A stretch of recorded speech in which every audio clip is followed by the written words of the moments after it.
చూశాడు. ఆ పరిస్థితులన్నీ చూసి ఆయన ఏమన్నాడు తెలుసా?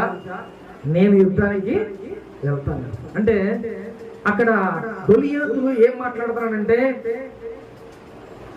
ఒకవేళ నా మీద ఎవరైనా జయిస్తే మా సైన్యం అంతా మీకు అప్పచెప్పేస్తాం. అదే ఒకవేళ నేను జయిస్తే మీరందరూ ఇటు వచ్చేయాలని అంటే, ఇక దావీదు ఈ మాటలన్నీ విని ఏం చేశాడంట?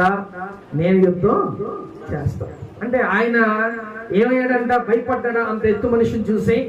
కానీ అక్కడ ఎంతో మంది సైన్యం, రాజు, వీళ్ళందరూ కొన్ని వేల మంది ఉన్నారు.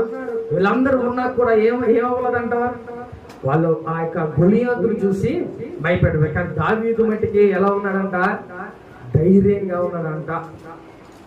ఎందుకంటే ఆయన దేవుని బిడ్డ, దేవుడు నా పక్షాన ఉన్నాడు అని ఒక ధైర్యంతో ఆయన ఉన్నాడు.